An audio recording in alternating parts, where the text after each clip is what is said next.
Everybody. I'll call the meeting to order now for the Advisory Committee on Accessibility and Inclusiveness for our May 13th meeting. Thanks everyone for being here. We have no late items today, and so if I could have a motion for the adoption of the agenda, please. Moved by Alexandria, seconded by Jocelyn. All in favor? That carries, thank you. And we have two sets of minutes from our February 18th and our March 11th meeting. Were there any amendments that anyone wanted to make to those minutes? Okay, not seeing any. If someone would like to move the adoption, thank you, Tammy. Moved by Tammy, seconded by Sarah, thank you. All in favor? And that carries, thank you very much. So we'll start off with council communications. Ms. Robertson, did you want to, or okay, that's on me. So I just wanted to share that regarding the accessibility audits update, that during our March 23rd meeting, council adopted the following motion: that council directs staff to bring forward a report regarding options for setting benchmark goals as per the Rick Hansen Foundation standards for accessible facilities. And that is a motion that obviously came directly from this committee, so thank you for recommending that, and I'm glad to see that council supported that, and we will look forward to getting a report back to council on that. Welcome, Richard. And so now we'll head into our presentations, and our first one is about the Nanaimo Performing Arts Guild, and I'll welcome the presenters up to the podium today. Today we have Wendy Weirn, the chair, and Eliza Gardner, a member of the Performing Arts Guild, joining us today. So come on up, come on down, up, down, come on over. Welcome, Councillor Armstrong. And we'll give them a chance to set up here at the podium.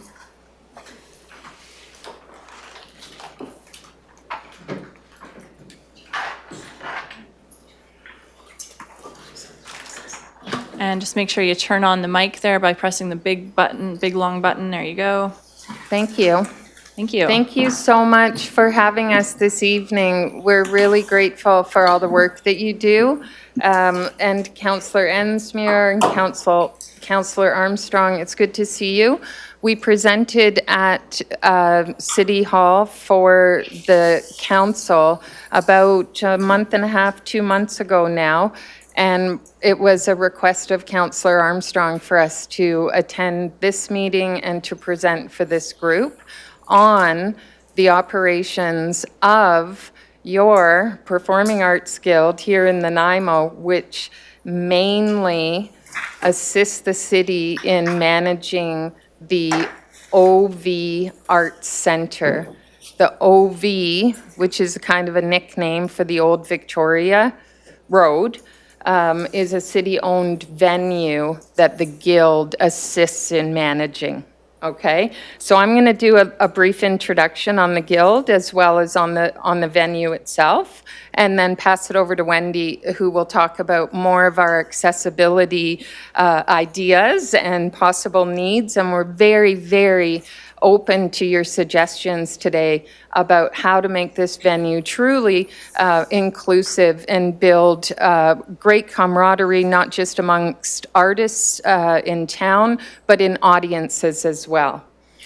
The Guild itself is officially called the Nanaimo Performing Arts Guild Advisory Committee and works cooperatively with the city towards maintaining the OV Arts Centre. We oversee administrative and operational matters. The Guild has 11 voting members. 10 members are at large from the community, chosen by council based on their experience and involvement in the arts. It's a wonderful team right now, very focused, and we meet monthly.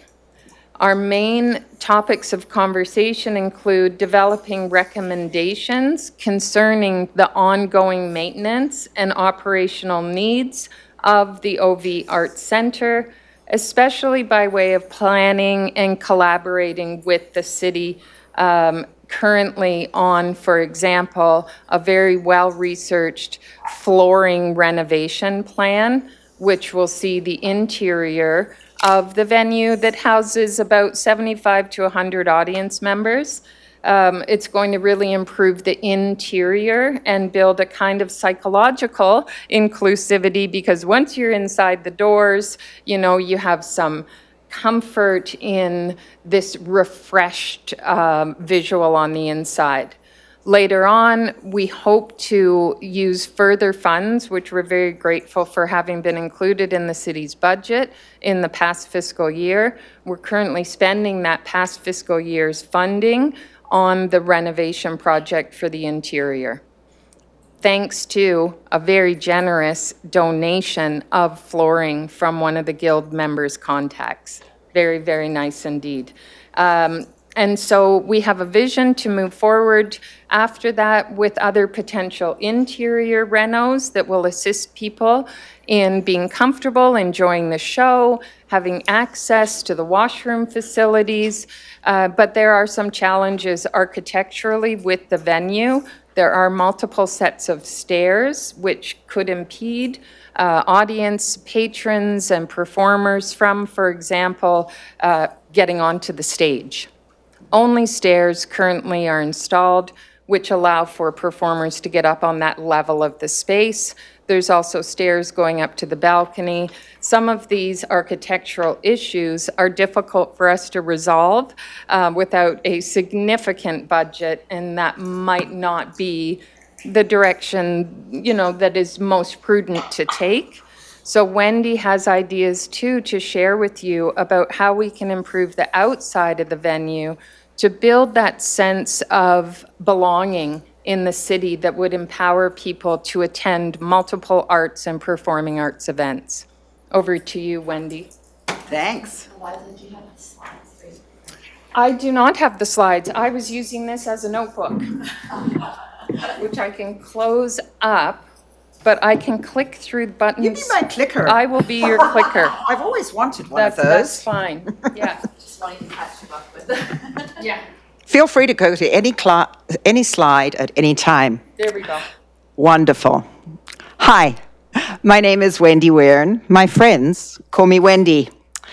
I have the somewhat dubious honor of being the chair for the Nanaimo Performing Arts Guild, and I stand before you as a humble representative of a handful of diverse, multi-talented, and dedicated artists that share a common passion: the provision of an affordable community arts hub that is accessible to all artists and art lovers to learn, teach, practice, appreciate, and share their favorite form of artistic expression with all who would cross the threshold. Within the walls of the OV Arts Centre, the Guild envisions not only performance spaces, but the potential for lending libraries, meeting rooms, artistic workspaces, gathering grounds, family celebration sites, and classrooms too. The Guild's first official meeting was just over 14 months ago, and when I was asked to describe the Guild's progress since that time, I can quite honestly state that it has been steady, but somewhat sluggish. I am, however, even by artistic standards, notoriously impatient, and steady but somewhat sluggish progress is still progress. The first action we took as a guild was to construct and publish a viable work plan, a guild's guide to the galaxy, so to speak. This is a living document that we revisit and update every meeting. It was conceived by emphasizing community-driven aspirations for the site, the hopes and dreams list, and it aligns with the city plan to emphasize accessibility and inclusivity, which is one of the reasons I am here today, I think. We have every intention to commit to the removal of barriers and welcome diverse user groups, reflecting the city's commitment to equity and inclusion. That being said, there is a positive phone book of barriers to remove for this goal to be met, and the closer I got to this presentation, the more barriers I noticed. Let's start with the outside of the building, 25 Victoria Road. It's on a beast of a hill with no designated wheelchair parking that has accessibility to the curb. Currently, if you're in a wheelchair, you'd have to travel down or up the road to the nearest intersection to access the curb. And you would need a rather stronger human than I to power your wheelchair up or down that gradient. The sidewalks themselves are in poor repair and need repaving, so we may as well put in some ramps whilst we do that. Nudge, nudge, wink, wink to whoever's paying attention. An easy fix compared to what comes next on my list. There's another barrier to the outside of the OV and to the accessibility of those sidewalks that's been exacerbated over the last 6 weeks, and it's a lot more of a tougher challenge to remedy. With the closure of the hub and other support services for the unhoused populations, such as Risebridge, sidewalks have been obstructed with tents, doorways obstructed by those seeking shelter, and seniors and youth in particular have expressed safety concerns, and not without cause. We're trying to change the narrative. We've instituted monthly open houses and bi-weekly office hours for all to drop by, talk about their art, and appreciate the site. When there are no drop-ins at open office times, Guild members have been known to work alongside those displaced by temporary housing support closures to clear garbage from the front of the building. You see, there are no accessible garbage cans currently, and working alongside someone breaks down barriers in itself. The way to get to know them and a little bit about their journey, and perhaps more importantly, diffuse the anger that is building at their discomfort. But then poverty is also a barrier to accessing the arts, and we should be striving to change that as a community. The LEAP initiative and programs like it may help in this objective. Now, onto the inside of the building. On that front, you'd be surprised to hear I've got both good news and some more bad news. First, the good, though. We have a ramp. We have wheelchair-accessible doors, and more importantly, we have a major refit, as Eliza said, of the major performance space, starting in just a couple of months. With the formation of the Guild came the news that the Council had, prior to our concession, approved funds for new flooring and paint for the OV. The Guild was tasked with choosing said decor, but felt strongly that any choices made should align with the mandate of creating a flexible performance area for all artists, regardless of art form or abilities. A performance space is desirable for art recitals, it is for theatre in the round, a fashion show, or an art installation as a classroom or a convention hall. That is both pleasing to both neurodivergent and neurotypical palates, and that can be adapted to all accessibility needs. The long-term plan would be to eventually transition the current performance space at the OV from traditional proscenium presentation, it's where you sit and look at a stage like you do in the port, into more of a black box alignment.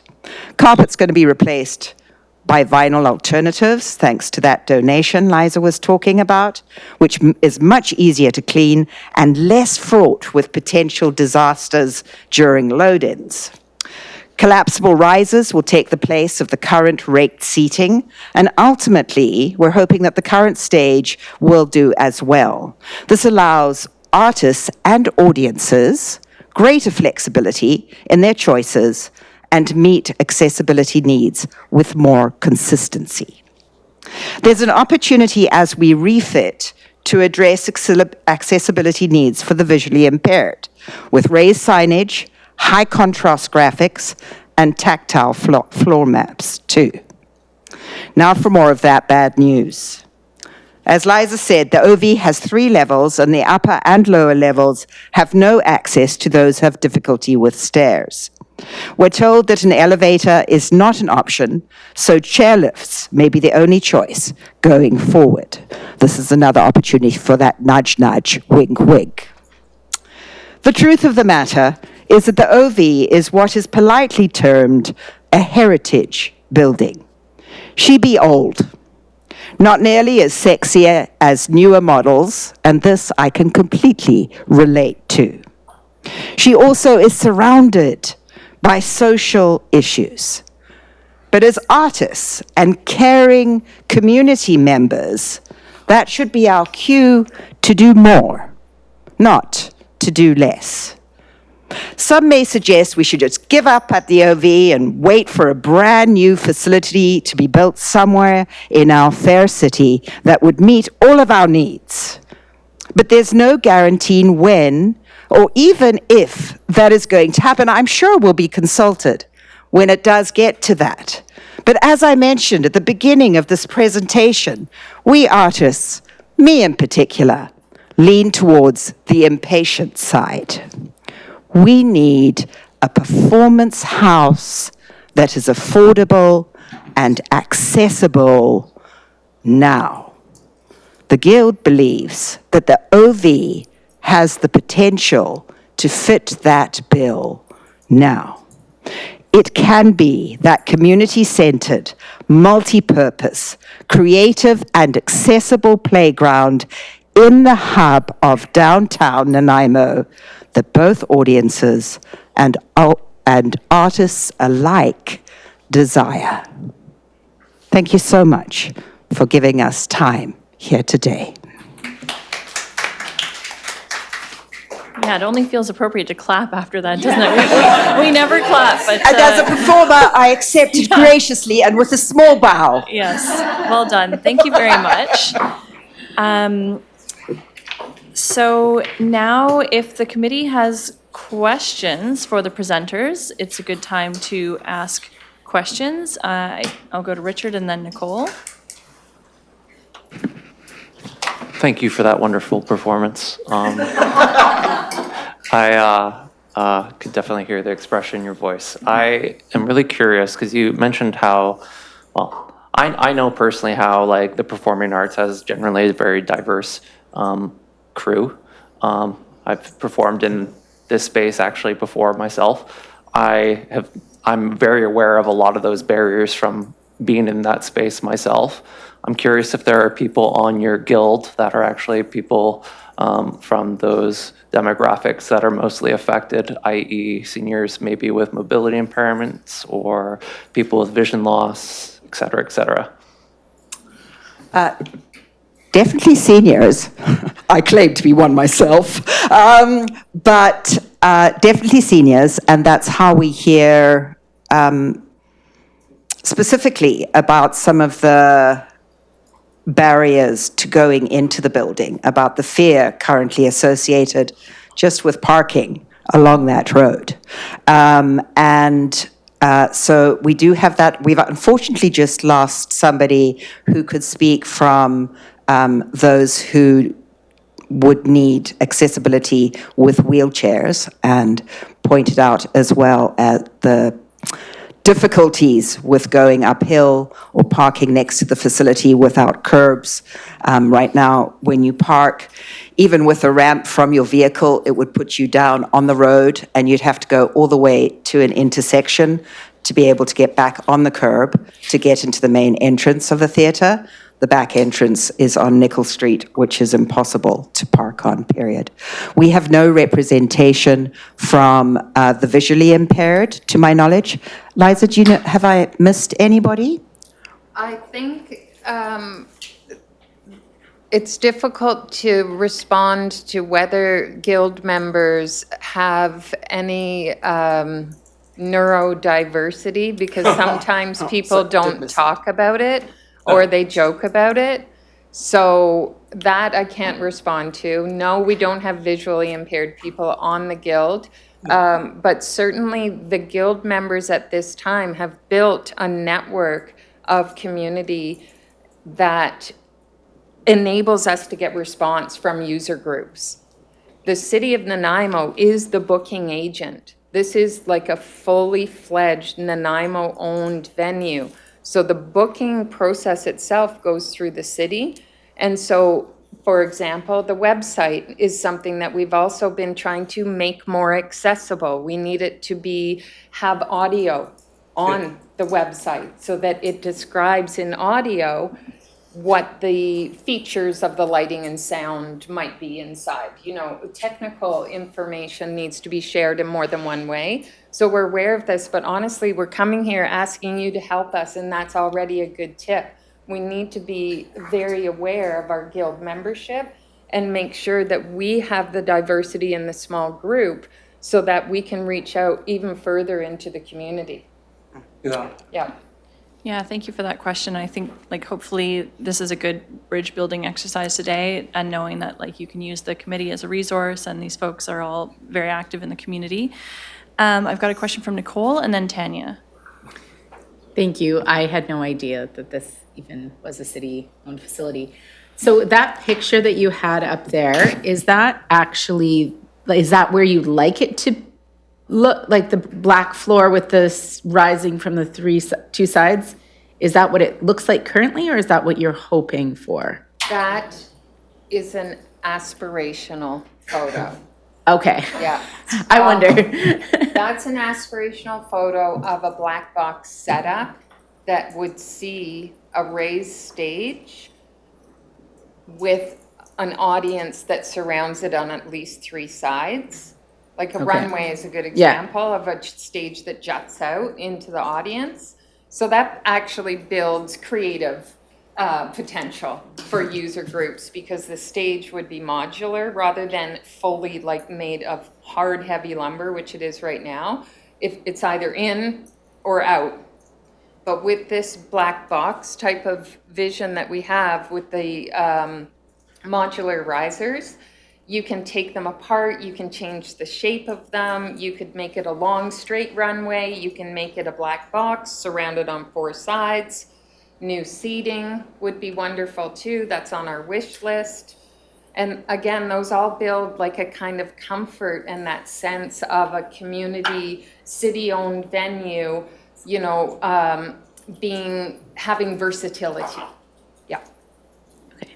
And can that modular stage, can it have a ramp or a lift associated with it? Yes, the modular stage can have a ramp or lift. The current stage could also have a small lift or a ramp. But you know, the ramp thing architecturally is sometimes more challenging because of the gradient and how far it has to go out into the space. So it's a logistical conversation, you know. The renovations this summer that start in July will move us closer to the ultimate goal, which is to have a space that is as easily a large empty room, as well as a theatre in the traditional form, a dance floor, or wherever you want to put the seating and the stage. The refit with the change in the seating, the current seating which are attached right now will go. So the provision to put a ramp on the permanent stage can be arranged more easily with the risers that can be moved to the side. We can create the right aisles that suits all accessibility needs at that point, as well, to have that flexibility. So the plan is incrementally to go forward step by step towards more accessibility in the performance space. Thank you. Tanya and then Councillor Armstrong. Thank you. Actually, this may actually be a question for you, Hillary, or for the committee as much as anybody. I'm just wondering, has there been an accessibility audit of that building and of that area? No, there has not. And been.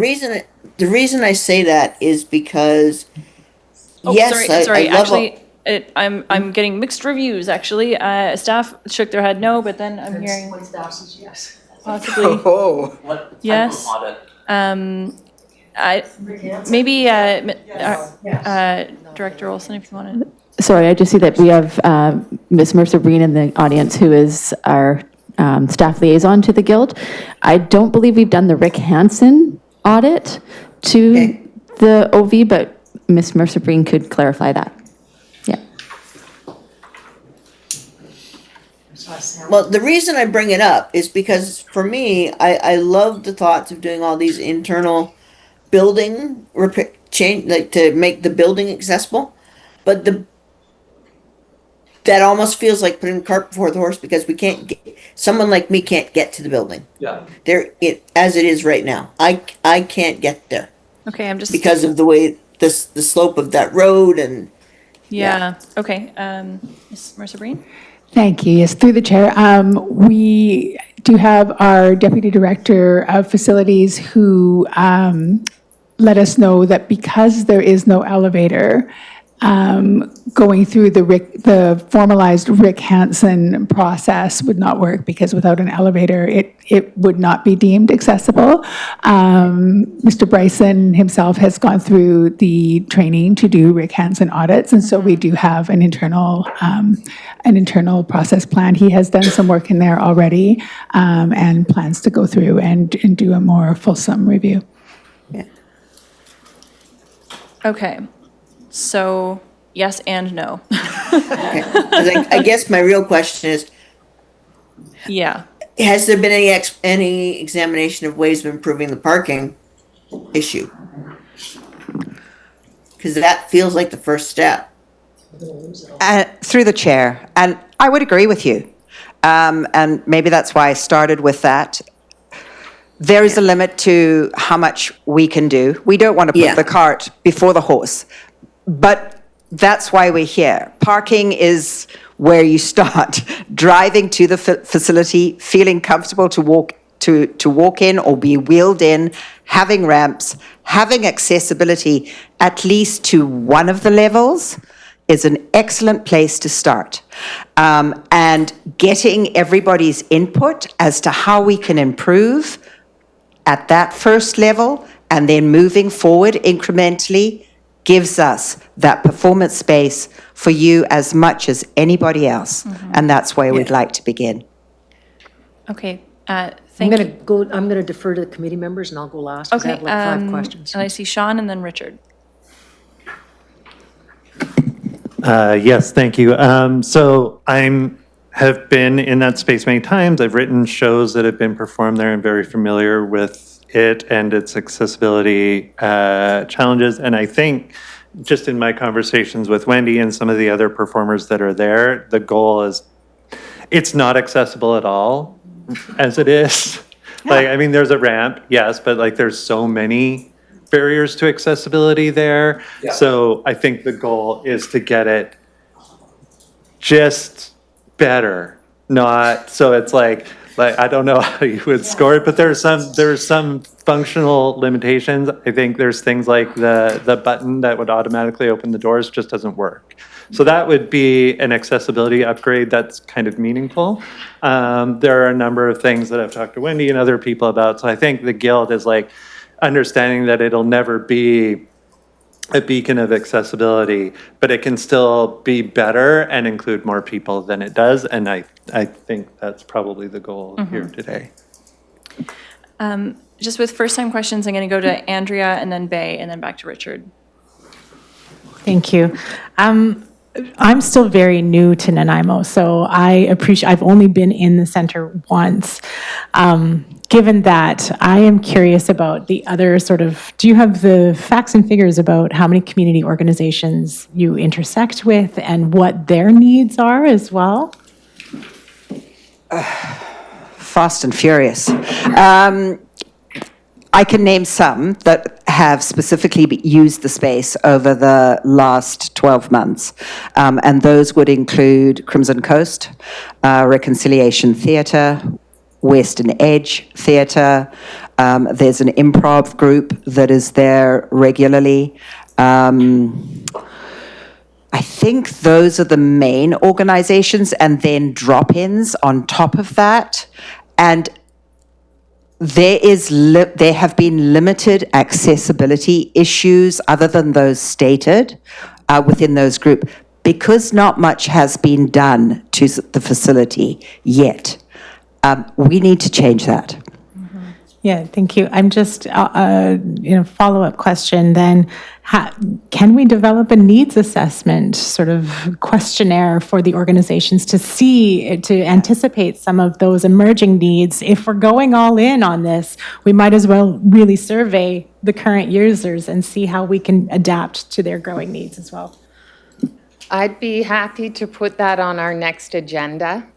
It's a great idea, and we can use the city resource of all of the bookings that have been run through the booking system. At every guild meeting, we have a write-up of every single renter who's used the space, the number of days. We don't tend to see the financial end of it. That would be an interesting report as well. So I'd be happy to put that on the agenda, but tell me the right wording again of the kind of. A prioritized needs assessment? Yeah, from the users. Really some feedback from the users, yeah. That will also help in the granting. Yeah. Yes. Through the chair, it would also be very useful for our our office hours and our drop-in open houses to put that on the survey too. So thank you for that suggestion. Thank you, Andrea. Bay? Hi. I haven't been to this facility, but I was taking a look on Google Maps and thinking about your parking issue with the curb. And I do see an opportunity to put a crosswalk from Robert Street across Victoria Road there. And in that case, they could put down a curb cut that would make it easier. And if you put a accessible parking stall right near that, it could make it easier for people. There would be a bit of a hill, but it would be fairly short. I see it could go quite close to 25 Victoria Road. Thank you. That is a cool suggestion, and potentially we explore a motion on asking staff to explore that. Councillor Armstrong? Okay, I got a few things here. Something that probably maybe not everybody knows is that parking lot across the street will be gone as a parking lot that's going to transit. So we will lose that parking, which means we lose a lot. Yes, with transit's where the supervisors, everybody are going to be, and the buses that are in rests are going across to that parking lot. That was decided at the RDN quite a long time ago. So that's going to be an issue. One of my questions is, when you're talking about accessibility, we know a lot of seniors like to go to these things, and a lot of them have walkers. What happens with their walkers? Because with the set seats, is there any place for them to put them, or like, is that an issue that's come up?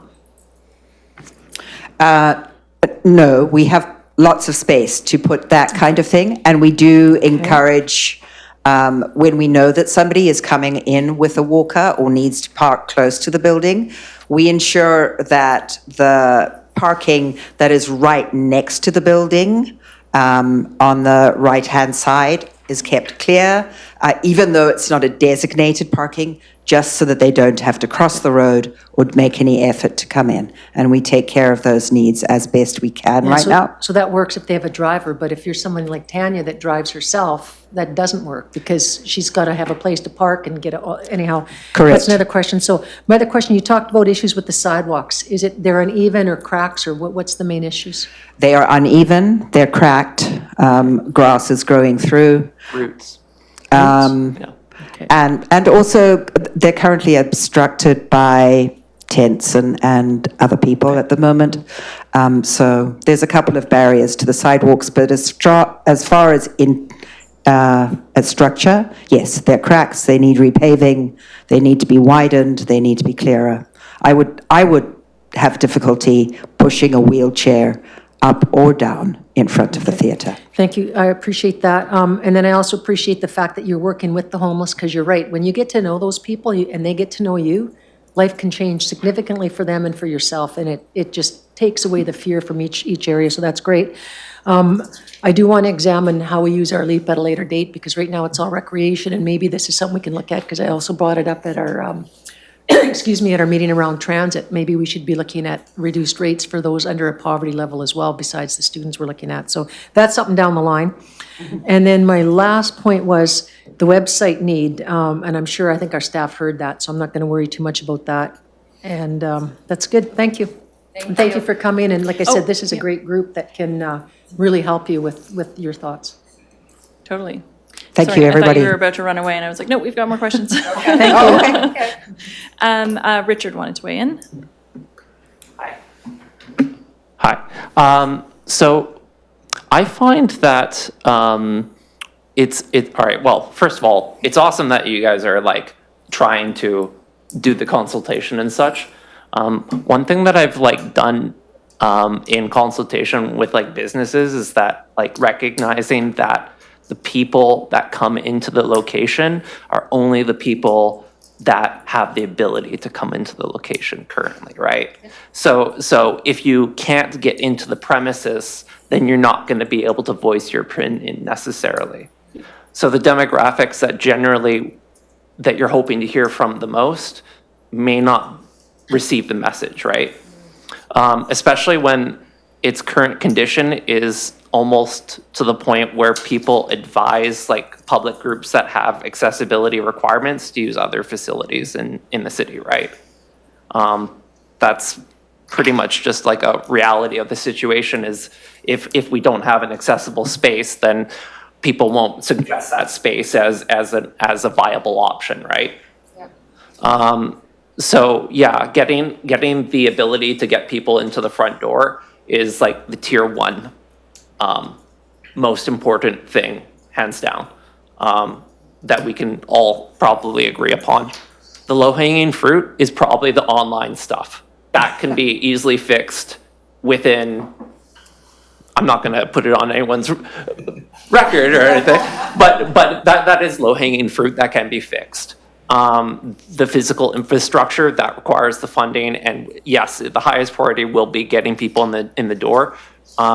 Then having that space for them once they're in the door, that's like, this is the accessible seating. Like even in the public hearing in the space that we had, we never had like an accessible space. Yeah, you're right. So having a dedicated space would be number two. And then making it so that a person with a disability can actually go on that stage, that would be like top tier accessibility.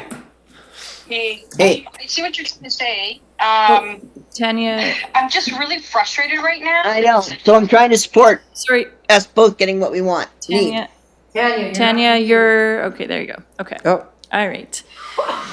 We be multitasking up in here. That's awesome. So, okay, were there any other questions from the committee? Okay.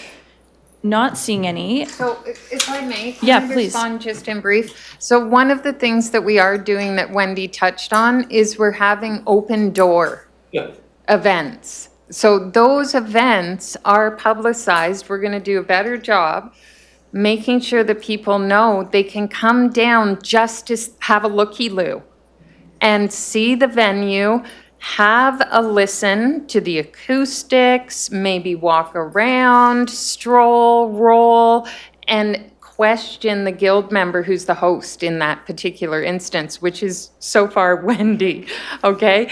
So that's what we're calling an open door, and we're also having an open house, which is more a performance-based, like celebratory event, where again, everyone's welcome, it's free. Essentially, as the guild, we've booked your venue in order to promote it more.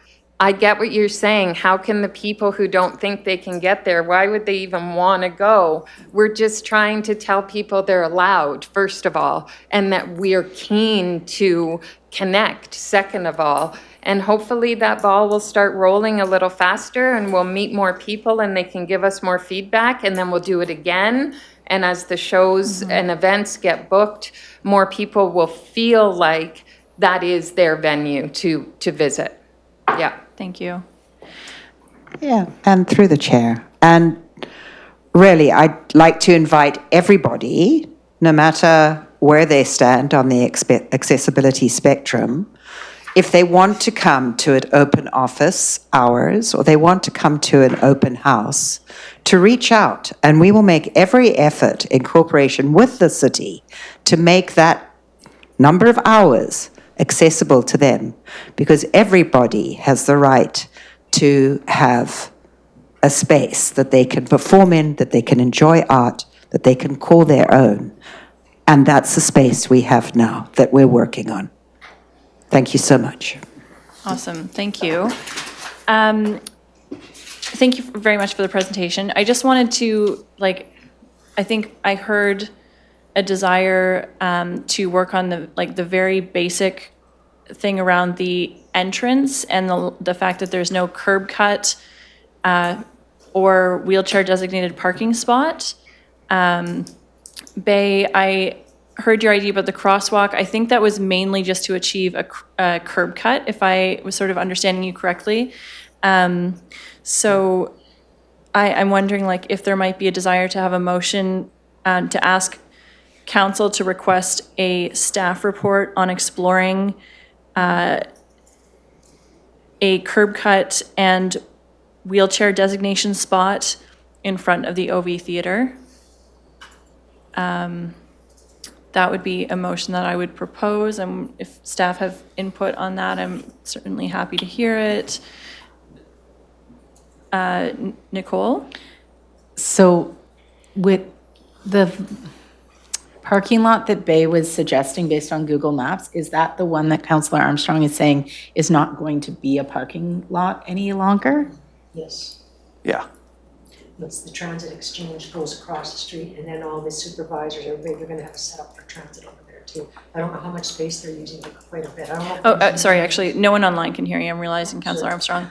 Yes, during the transit exchange, it's gonna actually be across the street, but supervisors and a bunch of stuff are gonna be across the street, and I don't know how much of that parking lot's gonna be gone, but I think a significant portion, so I don't know if our engineering person's aware of that or can answer anybody in staff, but that's my recollection. And I see Sam going yes, so she recollects that. Okay, and there's a bunch of folks wanting to jump in here. Sean, you're... Oh, just my note about the motion is the value of a crosswalk is that if you park on the other side of the street, you still have to be able to cross. And the only other crosswalks are either way up or way down. Right, and then at Robart Street, there's a curb cut down to the actual road. So, yeah. It's a tricky spot, because It's- Valley Hill, it's not the best spot for that. Yeah, Councillor Eastmere? Yeah, I would defer to Yeah, crosswalks really whatever fun. staff process assesses what's needed, but in the middle of the thing, there is no other way to cross the street yeah, safely. okay, thank you.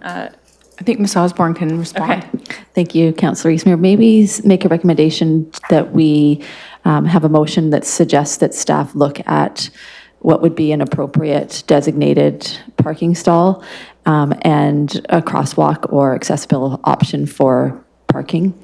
Turn it back to staff to work on a report that they can bring forward with the right options available. Okay, I'm seeing, so Jocelyn, and then Bay, and then Richard.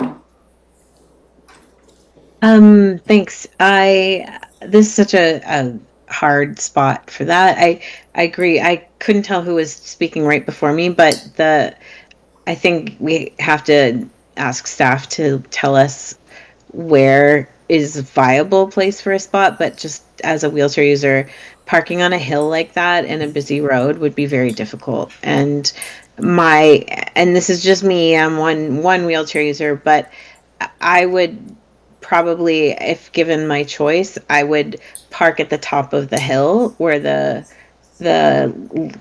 closest curb letdown is, because I have to get out on the other side of the car. And I would go down the hill to get to the performing space and then get help up the hill back to my vehicle if there is nothing available across the street. But to wheel across a road like that with a hump in it for the rain drainage is not a simple thing for manual chair users. So it's kind of both are bad. Yeah. So maybe if staff could suggest, I think would be the smartest idea. Wendy, you wanted to respond to that? Yeah, I just want to thank, through the chair, want to say that there is designated wheelchair parallel parking on the road, on, I believe, both sides. The issue is not that, it is the access to the sidewalk, access to the curb and the sidewalk itself that needs addressing as well as the gradient of the hill. Okay. Was it 25 Robart, she said? 25 Victoria? Yeah, Victoria. Yeah.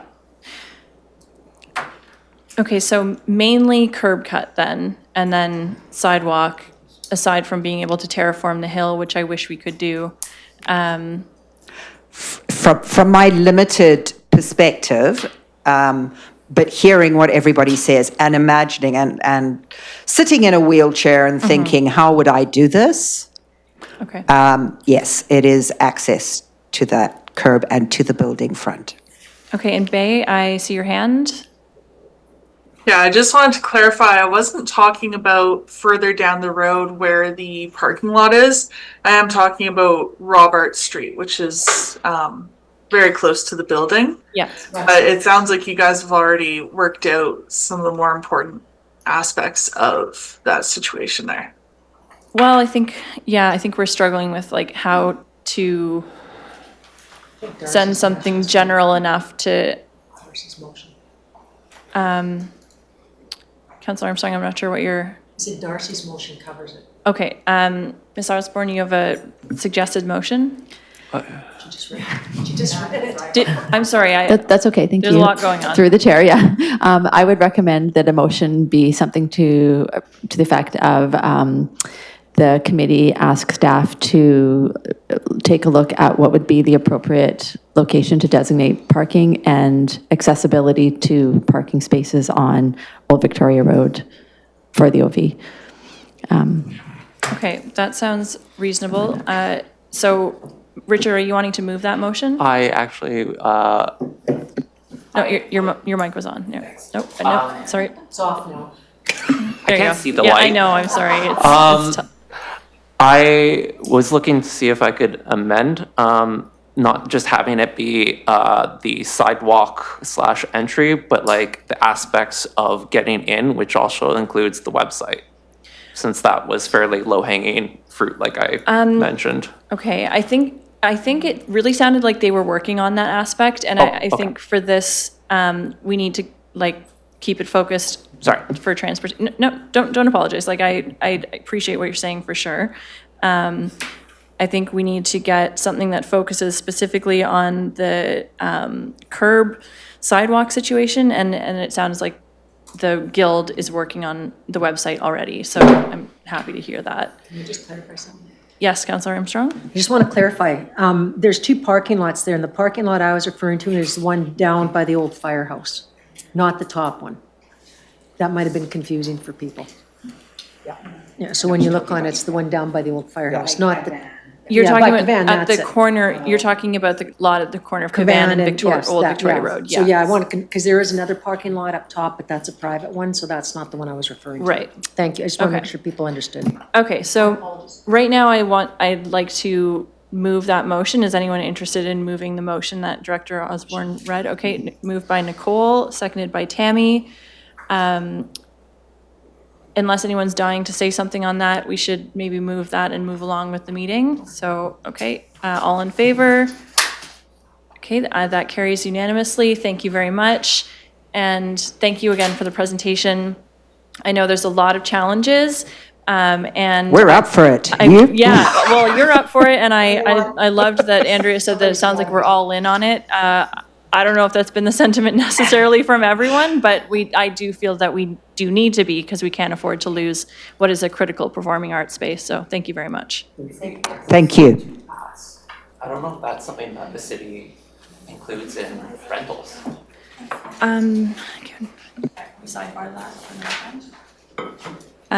Okay, so next up we have a big presentation on the country club utility and mobility upgrades. And we have Rob Shearer, our engineering project technologist, here today to lead us through some of the preliminary designs for the country club mobility upgrades. All right. So thank you for being here. Thanks for having me. I think that's pretty audible, yeah? This goes back and forth. Beautiful. Hi, I'm Rob Shearer. As you said, I'm the project manager for the Country Club Utility and Mobility Upgrades project, coming to you next year, hopefully. I'm usually stationed upstairs in the second floor of SARC, but they let me out to present to you today on this important project for Central Nanaimo in this mobility hub. We are looking at a drone's image in the background here, looking southward or northward towards Long Lake, peeking through the trees in the background. It's a beautiful vista of the area, but it also, I think, speaks to the general busyness of the corridor. We have multifamily housing to the east, seniors housing, single-family housing, the Country Club Mall itself with its shops and services, and across the street, the recently opened urgent care facility, which brings thousands of visitors currently to every year to the corridor. Just to the east, if we pan a little bit further over, we'd see Wellington School.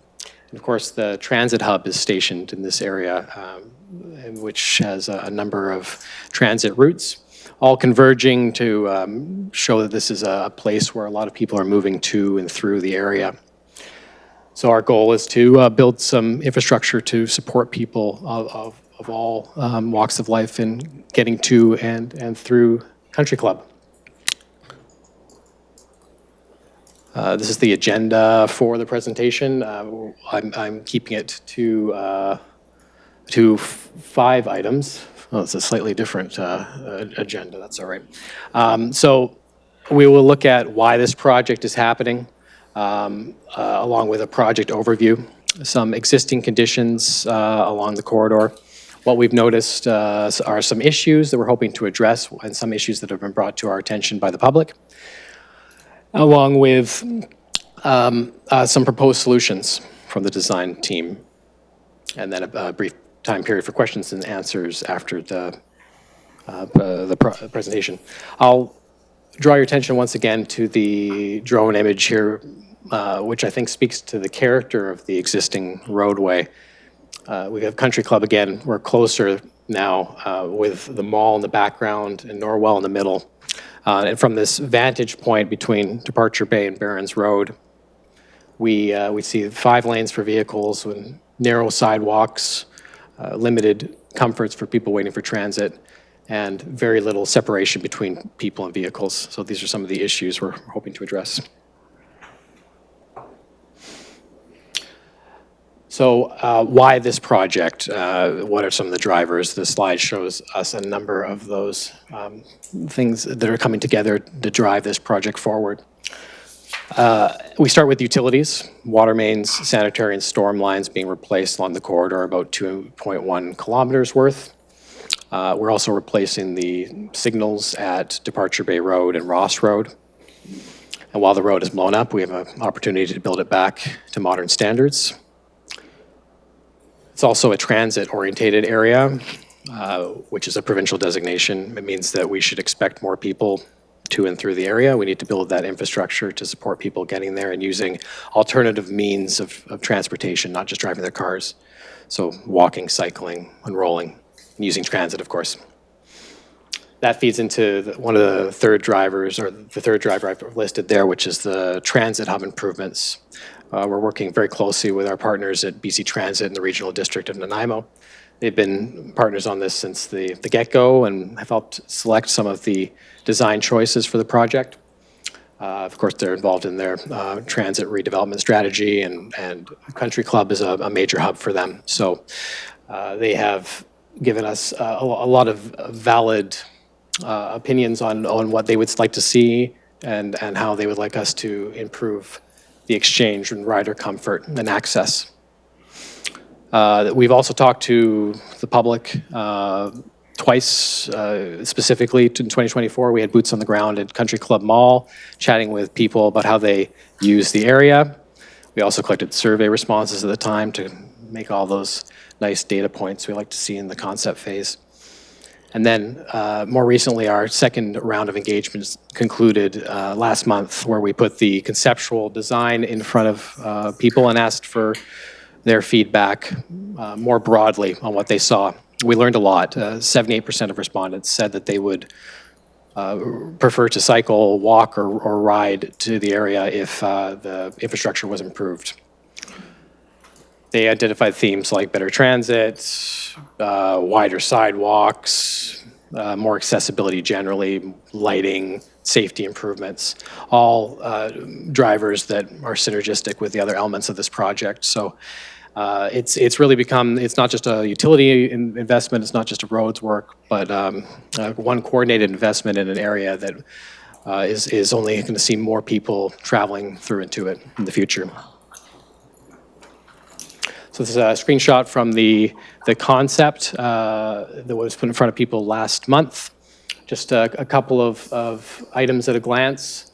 This proposal shows Ross Road and Departure Bay Road as roundabouts with more boulevard plantings, shorter crossings for all users at the mid-block at Barron's, protected cycle lanes, more separation for people and vehicles, wider sidewalks, and generally improved transit exchanges. Take a look at some existing conditions on the road currently. This is at Barron's Road. This is a crossing that's been particularly highlighted to us by feedback and also residents' emails and calling us about how unsafe they feel crossing the road at this location. The wide road, it means it's a wide crossing too, so the people just don't feel safe here.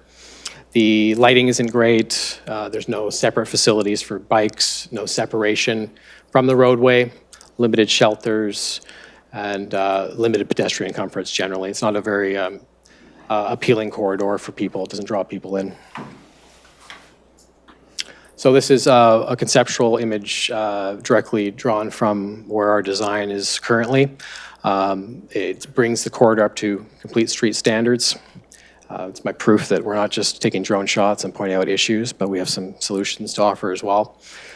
We have separate bike facilities, boulevards separating people from the traffic, and that, of course, means shorter crossing distances. That's the same is true as at Departure Bay Road and Ross Road, where the crossings are also shorter.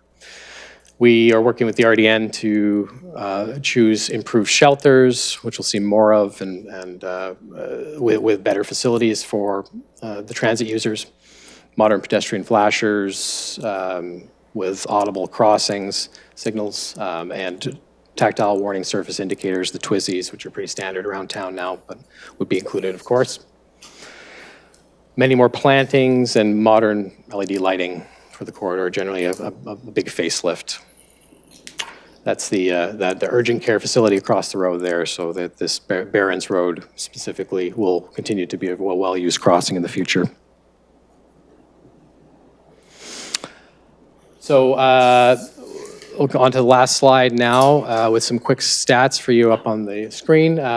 We're looking at getting into the utilities in 2027 with the water main, sanitary and storm systems being replaced, the 2 kilometers or so of improvements.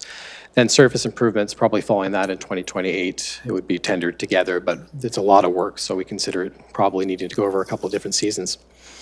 And then the major mobility features when we're building back beyond the improved complete streets cross-section that we'd be applying to the whole thing. Those 2 roundabouts and the transit exchanges, improvements around along the corridor. So yeah, with that, I will, I probably said corridor more times than anyone should be allowed to in a presentation, and I'll open up for questions. Okay, Tammy? Thanks for the presentation. If you go back one slide, I have a question about, is it like parking beside that, there's a car at the front, and it looks like it's taken like down to just single lane on each side, Correct, right? yes. So if you have like ambulances, like fire trucks coming to get to that urgent care, is it, and you've got traffic kind of going there, is it slowing it down? Is it making that more difficult to access? We would, Yeah, we are planning to present to the emergency services about and get their input on the corridor features too. I'll point out the fact that we are in the midst of the design phase, so we would absolutely be taking on feedback from the emergency services and other user groups as part of this right now. So what we're showing is that complete street cross-section across the corridor, and we'd expect to modify it based on, if need be, based on the particular feedback from different groups, for sure. So is it parking that's beside the? I think that's Goring. I believe that's it's starting to transition people to the single lane in each direction from the roundabout.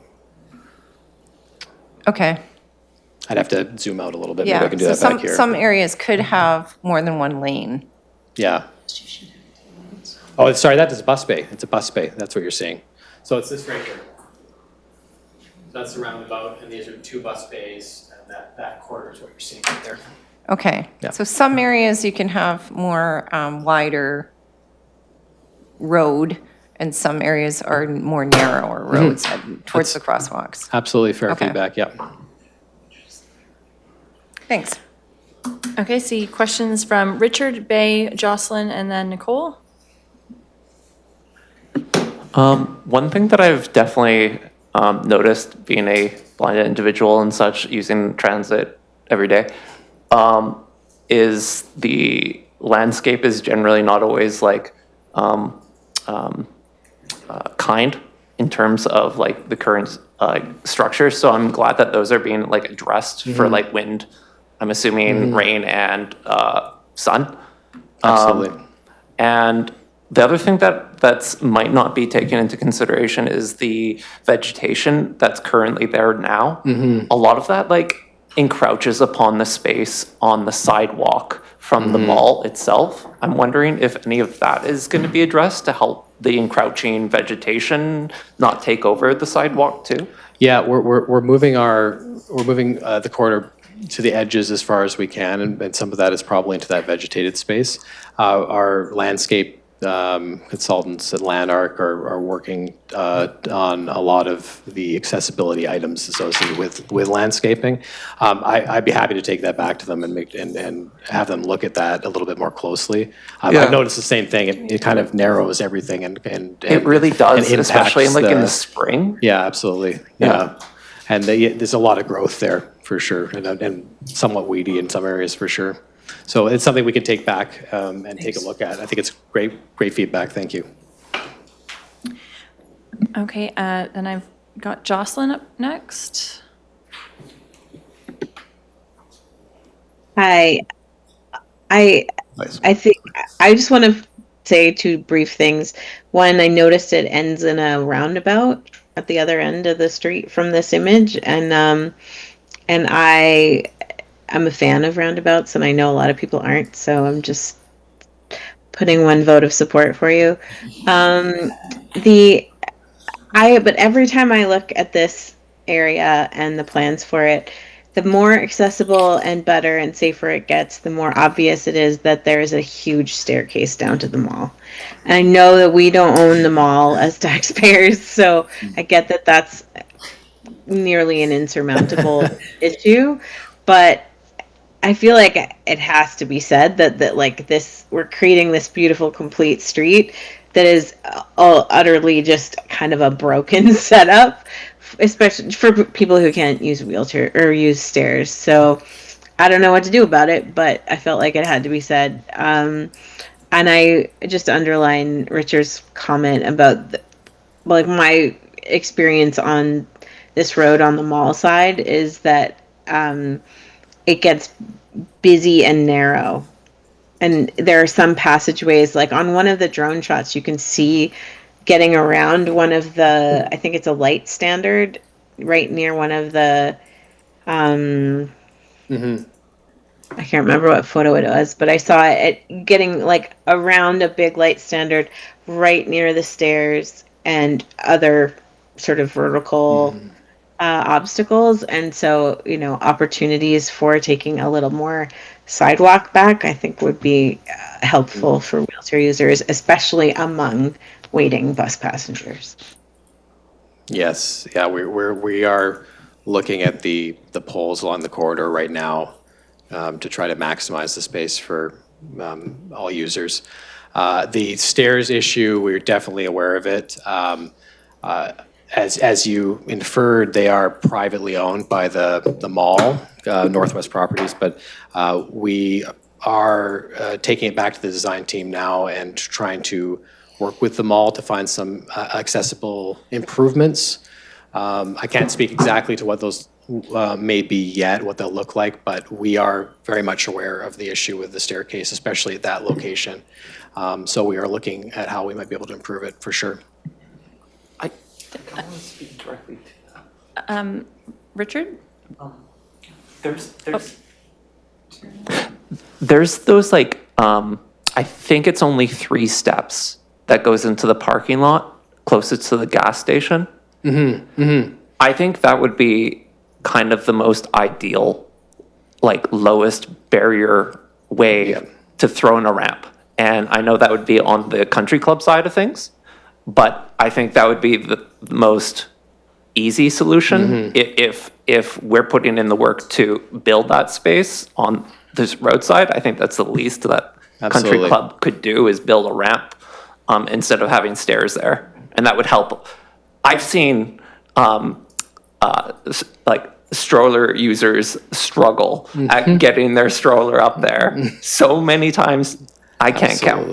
Absolutely. Yeah, I think you've nailed a particularly good spot for what is relatively low-hanging fruit for an improvement compared to the stairs in the middle of the corridor, I think. I've also watched the struggle of trying to get around that intersection for people with accessibility needs, and then hitting that staircase at where the desire line is to get to the mall and having to go further down just to ramp down. I was on Norwell at 2 p.m. today, meeting with a resident to the accessibility scooter, and I just watching her move through the corridor was so helpful to see how much of a struggle the current infrastructure is for people with needs. Yeah. Thank you for that question and feedback. Bay? Hi. I had questions. It looked like in some of the slides there, you're going to be expanding the sidewalk along the bus stop routes, right? Yes. Well, it will be widened out, correct? Okay. Because currently you get a few people standing there, and you have to walk down into the road to get around them. My other question was about the vegetation. Currently, the overgrown vegetation from the parking lot and behind there is the only real shade. So completely getting rid of it could be an issue when you're roasting in the summer sun there. But another issue with this corridor is pollution. As someone with sensitive airways, spending time waiting for a bus there is deeply uncomfortable. There's a lot of cigarette smoke and car exhaust. I was wondering if you're going to be planting any trees sort of along those green, what looks like lawn strips in your slide there. Yes, the answer is yes to the trees. We haven't fully worked out exactly what type of plantings are best for the corridor. That's something that we will work closely with the landscape architects, but we certainly have a priority to get as much out of the green space as we can. Your comment about the how the overgrown vegetation does actually assist with shade. I've noticed that too. I burn very easily, and I appreciate any time I can get into shadow while I'm waiting for a bus. And we are hopefully selecting shelters as well that will be will allow for much more capacity for people to get out of the elements. though those aren't nailed down as well either, we are currently selecting some pretty good solutions on that respect. And I don't know that we'll be eliminating all of the existing vegetation there, but certainly the conflicts will be one that we would focus on. Great. One more thing is you guys mentioned strollers there briefly. Country Club posits itself as a family-friendly venue, and using strollers in your examples for accessibility might be encouraging for them. It's a great point. Yeah, they definitely always mention the family element, and I take my kids there, so I agree. I think that would be a good item to raise with them, for sure. Thank you. I have Nicole and then Councillor Armstrong. So on this slide, does it end, do the complete street end at Departure Bay Road, or will it connect through to the highway and Bowen Road? Correct, and not to Bowen Road currently. We are ending at our property line with the ministry currently, although we are looking at whether there might be some options as well to work with them to make the connection more continuous. But it is somewhat more challenging to make commitments to what that crossing looks like right now, given that it is a ministry right away. With the Ministry of Transportation? That's correct, and so, transit, yeah. So right now, it would stop at Departure Bay Road? It wouldn't go around the corner? That section from Departure Bay to Highway 19A is included. Oh, okay. Yeah, and okay, then we're going right to 107th Street on this side. This is just kind of the snippet that I could grab to demonstrate the main points. And then the water main continues further down to the north, but that's less of a concern, I'm sure. So this isn't just the backside, it goes all the way to the highway? Yes, correct. That would, so from 107th south to the highway 19A. Which is where a lot of the bike lanes and the wider sidewalks start on the other side of correct of the highway. Yeah. Okay, thank you. And the ends on the other side there too, yeah. Councillor Armstrong. Thank you. I've raised this before, I'll raise it again. I've been doing a lot of research on the roundabouts near schools, and the actual educators now are saying they don't want them. They're not allowing their kids to cross in the roundabouts because accidents actually have increased, which I'll send to Jamie. And a lot of my concern raises around, a lot of this research is done like a year after it goes in, so obviously till people get used to it. Now they're finding that speeds are increasing up to 50, 60, 70 miles per hour in roundabouts because people know how to use them, and they're becoming more dangerous. So are we looking at new research or just relying on old research? We are, the suggestion that came for the roundabouts came from the traffic study initially that was done, and then a selection from BC Transit. They have some issues with how the buses move through the neighborhood to get to the particular stop that they want to get to on the either side of the road. So there's a lot of inefficiencies with some of the buses having to navigate up through Barrons and Wassell and down to Departure Bay currently. So when they were presented with the options along with some of the safety elements that we foresaw with them, they chose the roundabouts as the best way to efficiently get their buses around the corridor. But I'm talking about students though, where yeah, like absolutely. in Calgary had to do the same thing where they actually had to put a light in because the kids were getting hit. Because people in roundabouts, and I've talked to Jamie about this as well as Paul, since COVID, people are angrier, they're going faster. Like, so when we're looking at studies pre-COVID, it's not the same as the world we're living in now. So that's just why I bring that up.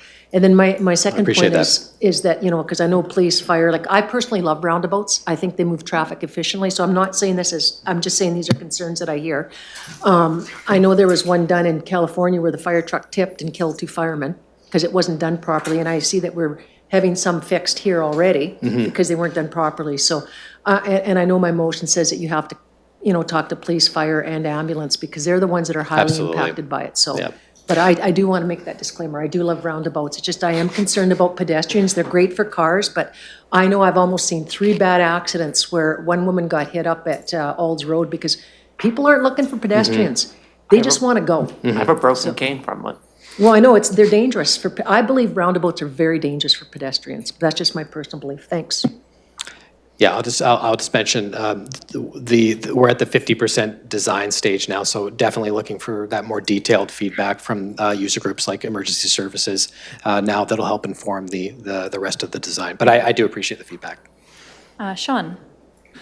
Yeah, and just had a question about sort of the usage of the corridor. As far as you're able to tell from your studies, is it more that the corridor is a departure point and an exchange point than a destination? Like there's so many challenges in just doing anything if you're looking at it as a way to get to the mall.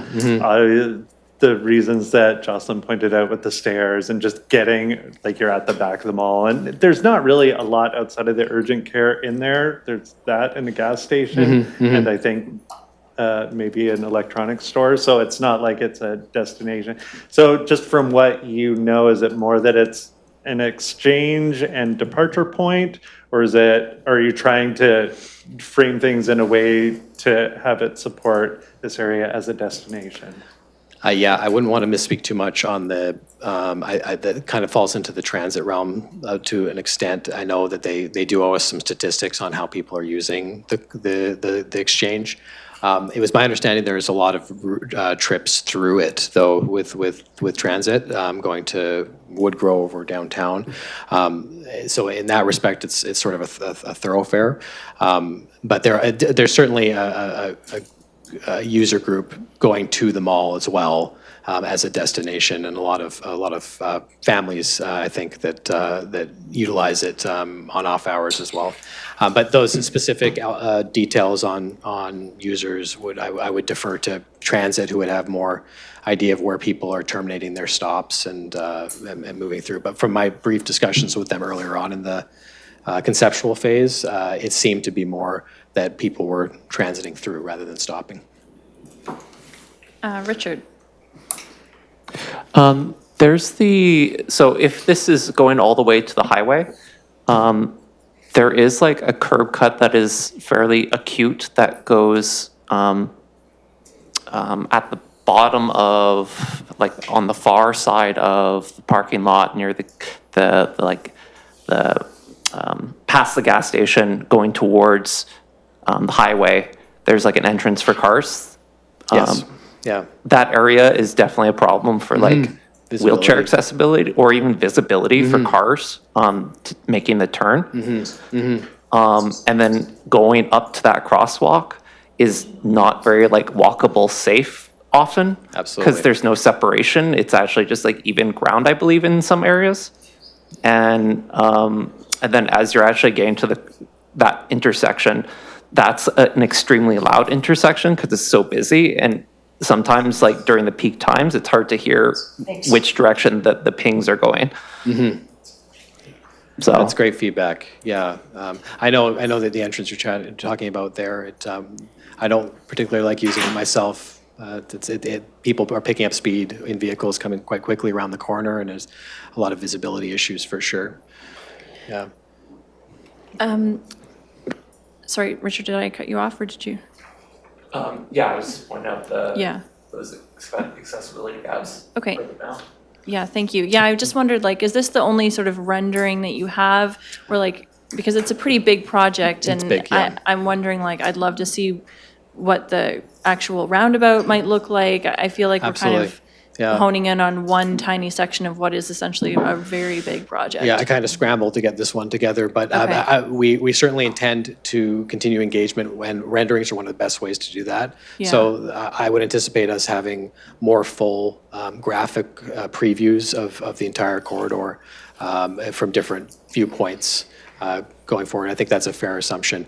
But we're at that early, it's called mid-design stage right now. So we really are at a better position where we are to start generating some of those when we have a more complete idea of how things are going to look. But I expect we'll see more of those, definitely. Is it possible that we might receive an update at our July accessibility meeting, or would it just be the public consultation then when people might have a chance to see those? If you'd appreciate an update, I'm sure we could facilitate that. Yeah, I mean, personally, like given the scale and scope of this project and the excellent perspectives from this committee, I'd really like to see it come back. It'd be great to talk to more authority on some of those those landscaping issues and Yeah. some of the items that have been brought up, for sure. Okay. Was there anyone else who wanted to weigh in at this point? No? Okay. Okay, well, thank you so much for the Yeah. presentation, and thank you everyone for Thanks for the having me. feedback, and look forward to getting an update and seeing how this rolls along. We have a final presentation on public art signage, a brief presentation from Jamie Brett Sign, our recreation coordinator.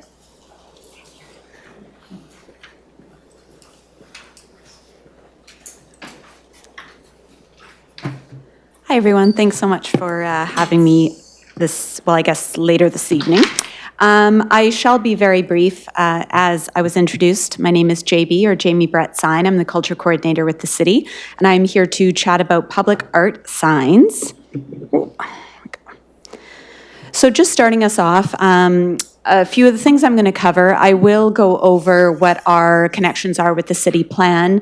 I'll talk about what our current public art signs look like, some exceptions to those signs, and then I'm going to show you what we're looking to do. And really, I'm just looking to hear if you have questions or if there's any particular feedback, things I haven't thought of when it comes to developing these signs. A lot of what we do in culture is directly connected to the city plan because it is really about creating. OCP is what I'm referring to? Okay, yes. Yeah, the Nanaimo reimagined city plan is about creating inclusive public spaces. So it is about making these spaces, and particularly our public art programs, into inclusive and making them inclusive and accessible for all ages and abilities. And really that comes down to making these spaces and arts and culture visible and accessible through the city, which is of course a direct goal in the city plan. So when it comes to our public art signs, don't worry about reading all the text there on screen. I just wanted to show on screen what I physically brought in person. We're actually installing this one this week, so I figured I might as well bring it. I'll hand it around. But this is what our current public art signs look like. I'll just hand this around so everybody can kind of see and feel. But I will describe these signs. They are 5 by 7. This is what they've looked like for years and years and years before I was ever in this position. They do have a QR code on them. That QR code links to our website page, which speaks about the project specifically. The info is generally fairly minimal, but it's usually pulled from an artist's statement. So I will try not to edit an artist's words too considerably, but what you'll see there speaks to the artist's concept behind what they've done with their public art piece. So it gives a bit more of a meaningful experience when you are engaging with that artwork as well. And of course, you have the basic information of the title, the artists that are responsible, and sometimes those materials as well. Now, we do have some exceptions to these signs, like this one that you can see if you're in Collery Dam Park, and this is by our Rewilders public art piece, and this is by Robert Sheriff. And what you're seeing it's hard, it's a small image, but what you're seeing is a much larger sign. I think it's 18 by 24 in that image. Now, why it's a lot larger is there was context the artist and I felt was pretty essential to an understanding of that public art piece. In Rob's case, how these creatures, as we call them, were developed was in a workshop between the artist and actually youth in the community. So it was a free workshop.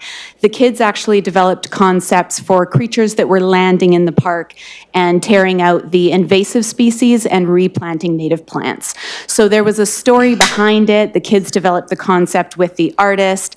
There are images on that sign that show the kids' work, that show that part of that collaboration. So there are some exceptions. It's the same basic formatting, but sometimes there's more information on some of these signs as well. Now, what we're looking to do, and I'm going to use Fluence, which is the work that is at Westwood Lake Park as an example. That's David Martinello's work. And so what we're looking to do is create more inclusive and accessible signage. Now, Westwood Lake, of course, with all of its improvements, this is a very accessible space. So it makes sense for this to be our first sign that we are looking at creating that is fully as accessible as we can make it. And that includes, we will be using a particular font, which is the same as what they have done at the other signage up at Westwood Lake, which is that Century Gothic. It's 15 millimeters height minimum, and that is ADA compliant. We're looking at having Braille on the signs. And then the QR code, we're actually looking to link it to audio in that case. So the audio will actually speak to the content that is on the sign. Now, a lot of the information you'll see on the sign will remain the same, which is the artist's name, the title, as well as the artist's concept. So a bit of a minimal artist statement speaking to the project itself. I also did want to mention what we're doing with something like Luminous Paths, which does involve the signage as well. A big piece of Luminous Paths was to create really equitable opportunities for all people, all ages, all abilities to engage with arts and culture and to engage with the projects that were on display. And we did that in a number of different ways. So we had multisensory art installations, so an installation that was engaging more than just one sense. We also, of course, had Luminous Paths, as it will continue in 2027, as a month-long festival. So people didn't have to access a festival environment in order to engage with the art. They could do that in their own time and in their own way. Now, with our signage for Luminous Paths, we're looking at a few different things, and there's a few limitations as well, which just comes down to time frame for a festival environment. We are, of course, working with artists that are creating new work for the festival, but I won't have the same amount of time to create the signage. Speaking from personal experience, a lot of stuff that will come to me from artists, such as artist statements, will come to me at the last second. So I will work with that. But we're looking at having slightly larger signage than I did in the past, or that you see than that 5x7. We are looking at having a QR code on the sign that actually does link to the audio. That's a very doable thing. As well as lighting, which will be a challenge. I haven't sorted it out exactly, but the point of Luminous Paths is that this is a winter light art festival. A lot of what you're seeing is at night. They are illuminated art installations. I do want people to be able to see and engage with the signage. So it needs to be able to be readable, or you need to be able to scan that QR code to access that audio as well. Another piece to this is that we do have an online platform for Luminous Paths. What we did in the past is there is a website that has all of the information available, but there's also a virtual map that we created. And so even if you can't access the physical space, you could still in some way experience the artwork in a digital form online. And so looking at the information that we're including in that space as well, I think will be quite pivotal. So I just wanted to offer a bit of a different example and different challenge in terms of public art signs that we're going to tackle as well. So I'm keeping it short and simple. I think that is my last slide there. But I'd love to hear back if anyone has questions or if anyone has suggestions, things I haven't thought of for these signs. Thank you so much. Sean? Yes, thank you. I have a question. Can you shove me the card? Thanks. Oh my God. So I do like the artist statement, except they are artists, not necessarily writers of plain language. And so I think for someone, I think having a font that's readable and accessible makes a lot of sense, and that choice is a good one, not just because it works well for people with cognitive disabilities, but also works well for people with dyslexia. But if the contents of the sign are somewhat opaque or inscrutable, then it kind of doesn't matter what font it's in. So I wonder about the possibility of, if there's a QR code anyway, and the artist statement is important. The artist statement is more for the artist than the viewer anyway. So if there's an opportunity to sort of flip it and say, well, let's actually just describe what the art is in a way that's meaningful to anyone who wants to experience it, and then having the artist statement be a thing that the QR code can take them to, then you're focusing on accessible artwork first and the artist statement second. So that's my main statement. This is, even though it's big, it feels small. So yeah, definitely something bigger. But but yeah, sort of reversing what the purpose of signage is, and if it's to make sure that people can experience and have the art described to them, however they arrive at it, then I would flip whatever's on the sign to something that's more meaningfully descriptive. Thank you. Yeah, thank you very much for that. It is constant push and pull with that when it comes to working with an artist statement and working with language that would be, I think, more accessible to those outside of the art sphere. But yes, thank you very much for your comment about the description of the physical piece as well. It's something that I've been looking for resources about, even just for social media, when we're sharing content that has a visual image of artwork. So yeah, that's a really good point of adding that into the signs. I definitely think that's easily something we can incorporate. Thank you. Andrea. Thank you. I just have a quick question in regard, it's about the signage again. I do think it's well appointed and well advised. But like Sean said, the artist statement really is for the artist, whereas I think as a taxpayer, as a community member, I would be interested in how or why that art was chosen to be representative and as part of the cultural master plan or the document, the overriding document that makes that connection for us. I think to have a larger, more vibrant discussion around art and why that exists in our community, it would be interesting to have some background information. Absolutely. I'm actually working with the artists on what's going to be included on their online platform, and that's a really good point because we can expand on that for sure. That's my happy place talking about that, so I can help them with that. But yeah, really great feedback. Thank you. Thanks. I have one other question is, could we also share it in Haikamelu, just in traditional languages? Oh, yeah. We have conversations with Snuneymuxw for sure, and there are particular signs connected to public art, specifically by Snuneymuxw artists, and that goes through the Snuneymuxw approvals, so that's where those sit. But absolutely, that's a desire as well. Mm-hmm. Thank you. Richard? I had previously sent in a suggestion about like how we might be able to incorporate better signage and such, like at the Mafio Sutton thing. I had sent an email in regards to like suggestions to. Spirit Paul. Yes. Yeah. So, like of the people in the blind community that like know Braille, it's only like a very small portion. So actually having like say raised letters actually helps a larger percentage of the population actually know what's on the sign.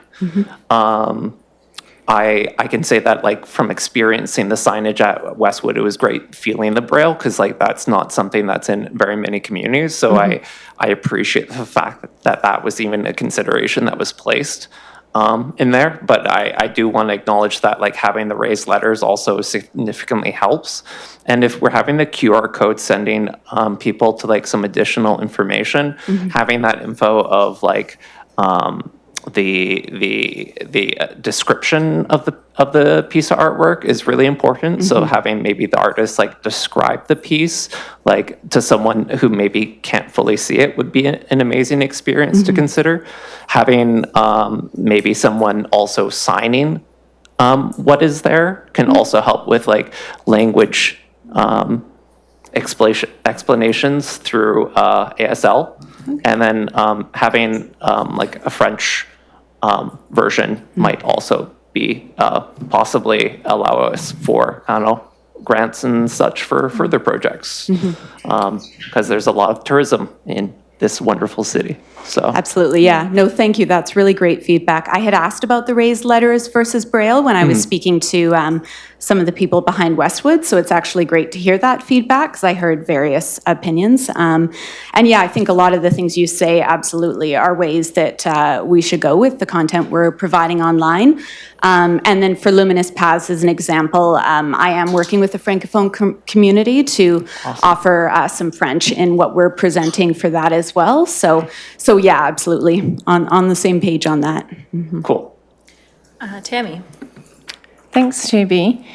I have a question about the signage. How do you decide like where to put it and how high to put? Are you putting it on a post? Are you putting it on a something solid, more solid than that, or? Yeah, great question. Yeah. There hasn't been consistency in that. And so around the city, you'll see it in all sorts of different ways. At the moment, what I'm doing, as an example, I have one piece that's a little further back from the sidewalk. And so what I've done is I work with someone in Parks, and he puts in a post. I always forget the dimensions of it, but he puts in a post that we put the sign on that's a little closer to the sidewalk, so people can engage with the artwork from the sidewalk as well, reading that content. Generally, what I'm doing, it is very dependent on what the artwork itself is. In the case of Colliery Dam, there's two pieces. The sign sort of fell between it. Most of the time, though, it is on a post, as close to an accessible path as possible. Mm-hmm. Okay, not seeing any. Is it aluminum? Are these aluminum? The sign, yeah, they're aluminum composite metal. Mm-hmm. So you can put any font or any size or any photos or anything like that? Yep, that's the nice thing. Yeah, I can go larger with it. I can provide different content. But I like the idea of having audio into the QR code. That would be great. Mm-hmm. Someone speaking Hall Communion, maybe? That would be good, yeah. Okay, thank you, everyone. Yeah, I do think like the size, they definitely seem too small, and like even the hashtag on that is sort of like so squished that you can't even really tell it's a hashtag. So teeny. Yeah, but I think having the QR code, accessing more info is great. There are better QR codes that you can actually get. And apparently there's better QR codes that you can get. I'm not sure. I'm hearing this straight from Richard's mouth. Your mic's not on, Richard, but. Yeah, there are new types of QR codes that the blind community is generally utilizing for like labeling purposes for at-home use and such. I don't know if that's something that might be better for the city to use. I'll look into it. Yeah, I just used the Adobe thing they give me, but I can definitely look into that. Yeah. I can send you a link later. Yeah, no, I'd love the resource. Absolutely. Well, thank you everyone for the feedback. Thank you very much. And thank you, JB, for your amazing work on our arts and culture sector. We have now a brief report on dependent care reimbursement for committee members.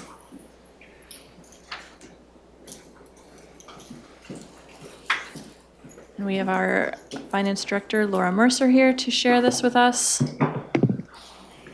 Oh, this will be a challenge for me to read. My name is Laura Mercer. I'm the General Manager of Corporate Services for the city. And I was tasked with doing our regular council remuneration review. And we've tagged this topic into that review as well. So back in April of 2024, Council endorsed a motion for staff to bring a report relating to reimbursement of dependent care expenses for committee members to a future accessibility committee meeting. And as currently, the city does not reimburse council or committee members for dependent care costs. So per the council spending and amenities policy, a council remuneration review is done at the beginning of each council term. So this review compares Nanaimo to 6 municipalities above in population and 6 below in population. And in the review that was just completed back in the fall, so we did that in preparation of the election for 2026, we included 2 survey questions that related to whether or not that municipality reimbursed committee or council members for dependent care costs. So the responses showed that only 1 of the 12 municipalities had a policy related to dependent care reimbursement for committee members. And in addition to that, staff found 5 other municipalities across Canada that had a similar policy for committee members. So, and there were varied approaches as to how that reimbursement was calculated.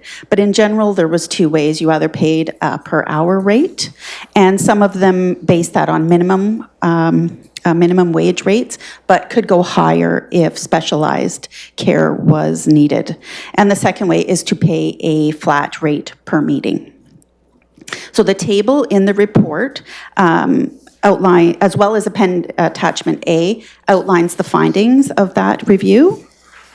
And I thought I'd also mention that the UBCM, or the Union of BC Municipalities, they have a council and board remuneration guide, and in that, childcare expenses were listed as an emerging expense to be looked at to ensure that it did not become a barrier to participate in local government. So again, when we looked at those 12 comparable municipalities, only 3 of the 12 had a policy relating to reimbursing council members for dependent care costs. And we found an additional 6 across Canada that had a policy relating to council members. When we brought the review to council for deliberation back in March, council chose not to reimburse council members for childcare or dependent care reimbursement. So kind of in conclusion, dependent care reimbursement policies do exist, but they're quite rare based on the research that was done. Now, there could be policies out there that we couldn't find, but we found a limited number. But if the committee was interested in pursuing a dependent care reimbursement policy, a motion such as the Advisory Committee on Accessibility and Inclusiveness recommend that council direct staff to draft a policy that governs the reimbursement of dependent care expenses incurred by committee members who are not members of council to attend committee meetings in person. That's a lot of words, but the intent would be for staff to come back with a policy relating to this topic. So with that, that's kind of a really high-level Coles Notes review of the report, and I'm happy to take any questions that you may have. Richard? At the federal or provincial levels, aren't there things put in place? There are some, and what we could find was for staff members, there was some reimbursement, and I'd have to look into it again, but I believe there was some mechanism, but it wasn't overly clear in the information that we did find. Richard, is that? Yeah, like, I'm almost kind of struggling because if our current council kind of feels that, votes it down, that might not be necessarily because there's anyone in that room that requires dependent care, or they don't want that, like, tax, payer. Yeah, because the people pay. And having that burden then be put on you, essentially, is different than if we as a committee are putting forward the motion a little bit differently, if that makes sense? I think the intent of sending it to this committee was just to get feedback on whether this is something that the committee, which is, so focused on accessibility and inclusiveness, like whether the fact that people may not be able to afford dependent care would prevent them from being able to participate in a city committee. And so, yeah, there's a lot of different considerations, but like, I think that we're looking for a recommendation from this committee one way, like, if you're interested, make a recommendation. If not, it's all good. But I see a couple of different questions here. So I'm going to deal with the questions before we grapple with the issue more. I've got Andrea, Richard, Tammy, and then Alexandria. And sorry, Jocelyn as well. Thanks. I guess my question is, given the amount of opportunities that there are to intersect with parents and caregivers, just in other facilities, in schools, has it been an emerging barrier? Like, my question, I guess, is if that consultation group isn't being asked the question for availability to participate, how do we know that it's not a problem? Yep. No, that is a good question. We have not gone out to the broader community. Kind of the motion that was made was kind of looking at what do our comparators do, and it is percolating up as an issue that perhaps that gets asked to a broader community. Yeah. Okay, I'm going to go to Jocelyn. Thanks. I think I would support a motion, although I recognize some of the same issues mentioned here before me. But I have to admit, it took me a while to understand that you weren't talking about attendant care.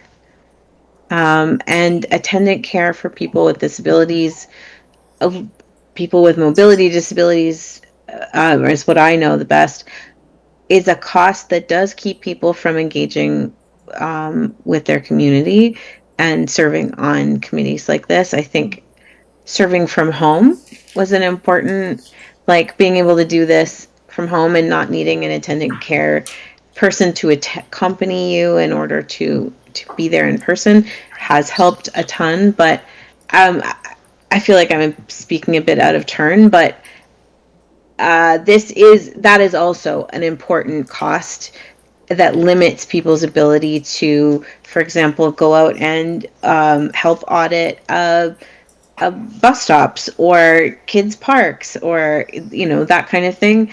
Some folks do require support to get up and sort of able to be out in public and navigate the world. And so I think that I would say I would like both types of costs to be reflected. Through the chair, I think that's a great comment because we did not consider that. It was more of children or elderly parents or what other dependents you have in your home that you're responsible for. But that is it's a very valid point to consider.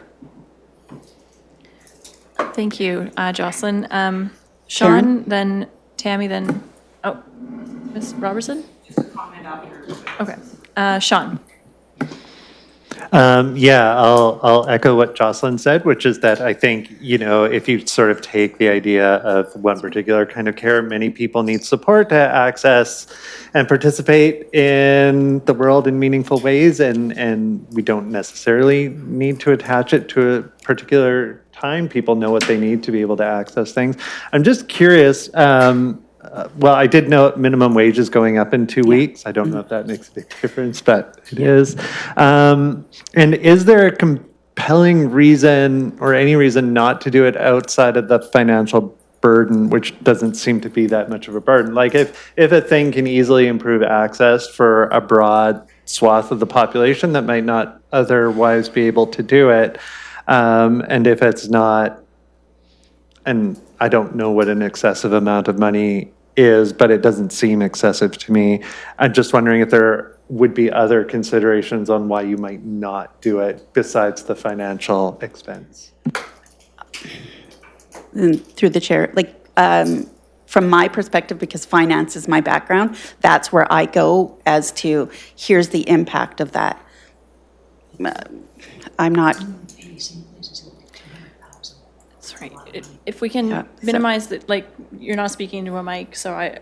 Yeah, and so, from a financial perspective, that's where I come at this from. But in my purview, I don't know what another barrier would be other than it cost, Tammy. I was going to say the exact same thing that Jocelyn said about care aids that some committee members may need to require support in order to get to a meeting and transportation, yeah. Alexandria? Whenever you're looking to unpaid labor and individuals who are participating in committee work without any sort of remuneration, I think the least that you can do is remove barriers to their participation. And without removing those barriers, you narrow the field of the kind of input that you're ever going to receive from this unpaid committee work, which I think is a dangerously narrow view. So not only attendant care and child care and elder care, but as parent to an adult son who has very high support needs and requires care 24/7, that is certainly a barrier to participating in volunteer activities like this. So I'd support the motion. You would support the motion with the addition of attendant care? Sorry, two questions. I would support the motion with the addition of attendant care. And I'm sorry, Tammy, you're saying respite care? Yeah, I mean, I think like this could very quickly become very unwieldy. But I really appreciate and I agree with the points that you're saying, Alexandria, for sure. Would it be amenable to, if we added the attendant care and saw how far we could get with that? Because would your son not count as a dependent? Yeah, I think the word dependent counts. Yeah, okay, so Yeah. that would be in there. Okay, Councillor Yeah. Armstrong? I think, having been through this twice now, another issue that comes up is now you have to look at interpreters, because then you're going to have to look for people. It just keeps going on, and you can't just have one group, you have to keep accommodating all, so that was a big concern. I know in some of the researches that we were doing, some municipalities were looking at bills of $200,000 or $300,000. So that becomes expensive, and the whole purpose of committees was for people to volunteer their time. I'm just saying stuff that we heard. And that's what most of the public believes, that from what I've heard during our research and stuff was done, that it's an honor to serve your community, is how people look at it. And the other thing that could possibly happen, and I just throw it out, is you might see cities start dropping committees because of it. Because it would be looked at as a barrier, as financial is a huge thing. Like right now, everybody's hurting. It's all we constantly hear, taxes, taxes, taxes, taxes. So I'm just throwing out, because Hillary wasn't on council when we had these discussions previously. And that was a big issue that came up, and one of the other big issues was there was no public support for it. Just throwing those out, thanks. Jocelyn? Especially with Zoom now. I just wanted to speak to one of those concerns. It's my understanding that like interpretation for sign language, for example, is expected to be provided by the meeting's host. So that wouldn't fall under this. It's already a cost of doing business with people with disabilities. So I don't know if that discussion kind of fits here exactly, but and to my understanding, this committee is a provincially required committee. So I don't know that we necessarily need to worry about it, but understood that it affects other committees. Okay, acknowledging we're coming up on the end of the meeting here, so I'm going to go to Nicole. So sitting on another accessibility committee, I know that the lack of care for dependents is a barrier to people participating, and we actually do not have a regular attendance by especially the parent representative. And I think that the other listed committees that I saw in the agenda, many of those groups include parents, include seniors who may be caring for a spouse or somebody in the sandwich generation or somebody caring for a person with a disability.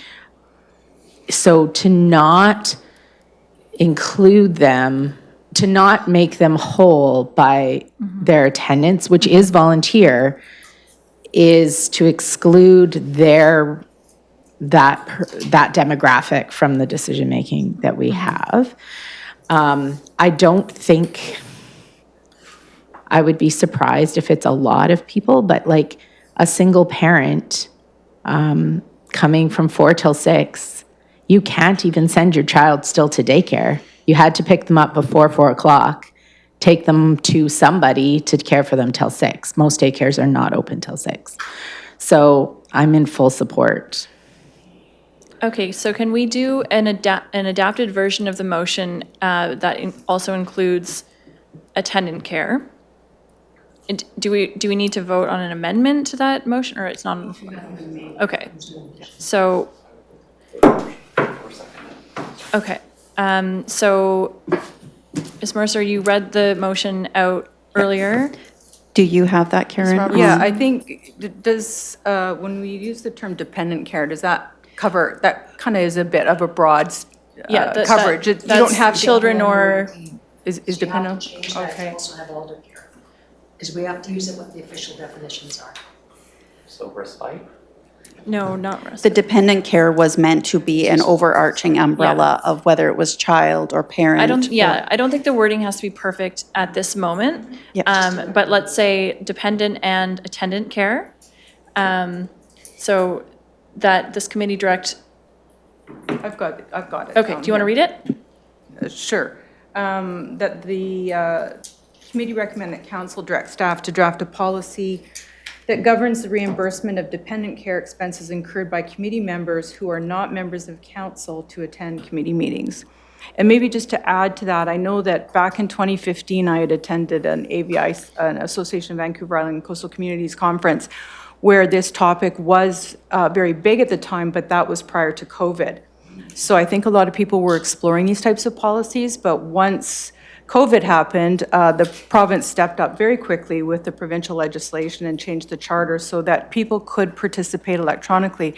And in following suit, council's procedure bylaw changed with that new legislation, so we were able to have public hearings by telephone, where not everybody had to be in attendance. Right now, a committee meeting, which follows the same rules as council meetings, the only required people to actually be in attendance are the corporate officer and the chair.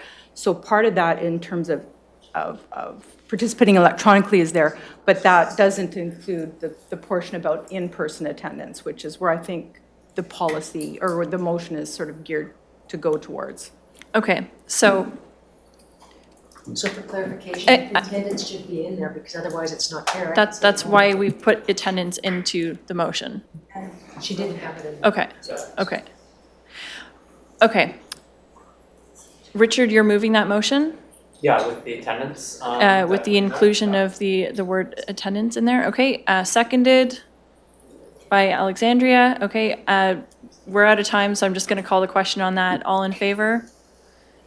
Okay, I see all in favor of that. So thank you very much, committee, for that. Under other business, I have sad/happy news to share, which is that Darcy Osborne is retiring. Yes, we just found out today.